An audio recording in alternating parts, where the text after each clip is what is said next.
पत्नी और वो। पति अभी नहा ही रहा था कि तभी फोन पर मैसेज टोन बजी। पत्नी मोबाइल के पास में ही खड़ी थी। उसका ध्यान फोन की तरफ गया। उसने सहज ही फोन उठाकर मैसेज पढ़ा। हाय, गुड मॉर्निंग डियर। किसी बेबी का मैसेज था। पत्नी सोच में पड़ जाती है कि अब यह बेबी कौन है। तब तक पति भी नहाकर बाहर आ चुका है। पत्नी उसे किसी बेबी का मैसेज आया है बताती है। पति मुस्कुरा देता है और फ़ोन उठाकर उस मैसेज का रिप्लाई करता है। Hi baby, how are you, और अपने काम में लग जाता है। इस रिप्लाई को भी पढ़ती है। अब हर पल पत्नी के दिमाग में यही विचार कौंधता रहता है कि यह बेबी कौन है। शाम को पति घर आता है। पत्नी उससे पूछती है, यह बेबी कौन है। पति जवाब में सिर्फ मुस्कुरा देता है और फिर से अपने काम में लग जाता है। 2-3 दिन बीत जाते हैं। उन विचारों ने अभी तक पत्नी का पीछा नहीं छोड़ा था और फिर से पति के मोबाइल पर फिर एक बार बेबी का मैसेज आता है। आज तो मिलोगे कि नहीं, तुम्हारी बहुत याद आ रही है। इस मैसेज ने आग में घी का काम किया। पत्नी का शक और भी ज़्यादा पक्का हो गया। बीच बीच में ऐसे मैसेजेस का आदान प्रदान होता रहता और पत्नी के मन में शक की जड़ें और गहरी होती गई। पति पूछने पर भी जवाब में सिर्फ मुस्कुराहट के और कुछ नहीं कहता। यह शक गुस्सा बनकर तब ज्वालामुखी की तरफ फट पड़ता है जब एक दिन उसे अपने पति की जेब में सिनेमा की 2 टिकटें मिलती हैं। पत्नी अपने पति से बहुत झगड़ती है। पति उसे समझाने की कोशिश करता है लेकिन वह कोई भी बात सुनने को तैयार नहीं है। पति को भी उस पर गुस्सा आ जाता है और वह झगड़ा और भी ज़्यादा बढ़ जाता है। गुस्से में पति घर से बाहर निकल जाता है। पत्नी का गुस्सा पति से कहीं गुना ज़्यादा है। तुरंत वो अपना सारा सामान पैक करती है। एक चिट्ठी लिखती है कि मैं मायके जा रही हूँ हमेशा के लिए, और पति का घर छोड़कर चली जाती है। गुस्सा शांत होने पर जब पति घर आता है तो चिट्ठी पढ़कर उसके होश उड़ जाते हैं। 10 दिन बीत जाते हैं और गांव के उस घर पर डोरबेल बजती है जहां पत्नी रहने चली गई है। पत्नी दरवाज़ा खोलती है। दरवाजे पर 10 साल की एक छोटी बच्ची हाथों में चिट्ठी लिए खड़ी है।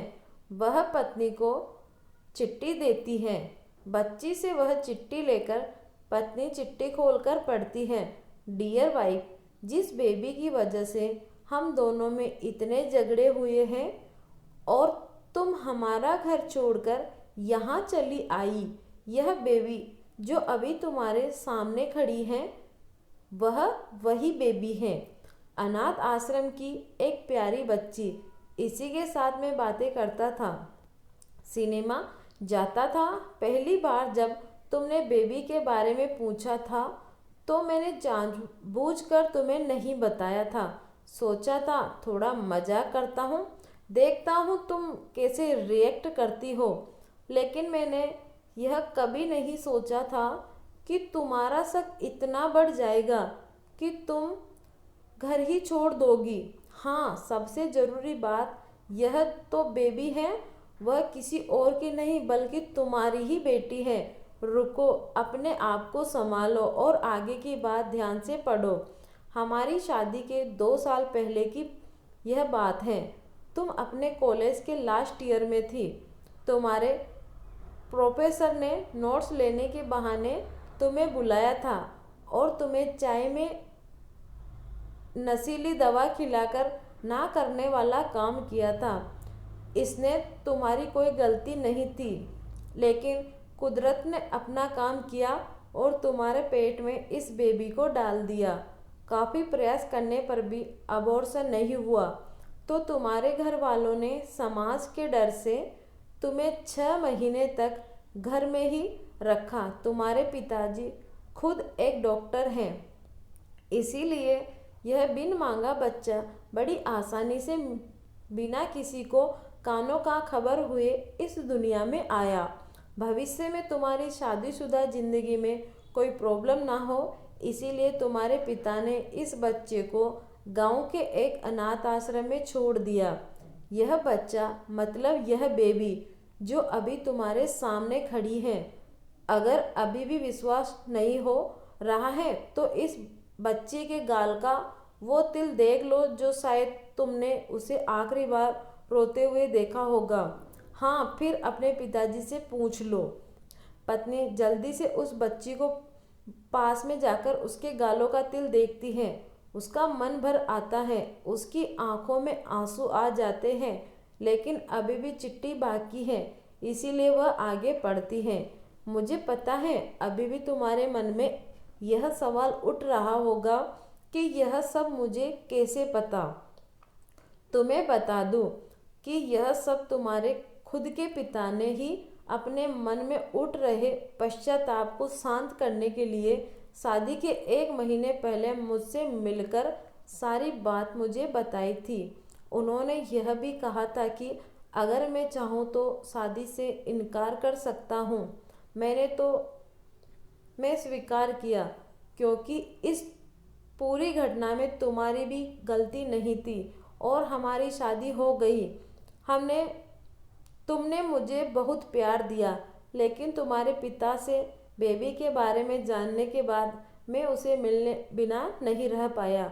मैं बीच बीच में उससे मिलता था। उससे मिलना, उसके साथ समय बिताना मुझे अच्छा लगता था। कितनी प्यारी बच्ची, बिना किसी गलती के क्यों सज़ा भुगते। बस इसीलिए मैं उसे थोड़ी सी खुशी देने की कोशिश करता था। बस मुझे इतना ही कहना था। अब अगर तुम फिर से अपने घर आकर मेरे साथ रहना चाहो तब और सिर्फ तभी गैलरी में आ जाओ। तुम्हारा और सिर्फ तुम्हारा डियर पति। बिना एक क्षण की भी देरी के पत्नी दौड़कर गैलरी में पहुंची और रास्ते पर उसका पति खड़ा था। उसके चेहरे पर मुस्कान थी, पत्नी की आंखों में आंसू के पर। कारण कुछ भी हो, अपने दोनों के बीच में कभी भी शक को थोड़ी सी भी जगह मत दो, क्योंकि दुनिया में हर बीमारी का इलाज है, लेकिन शक नाम की बीमारी का कोई इलाज नहीं है। मन शांत रखो, जो भी मन में आए एक दूसरे को बताओ। दोस्तों, अगर आपको कहानी अच्छी लगी हो तो आज ही हमारे YouTube चैनल को ज़रूर सब्सक्राइब करें। धन्यवाद।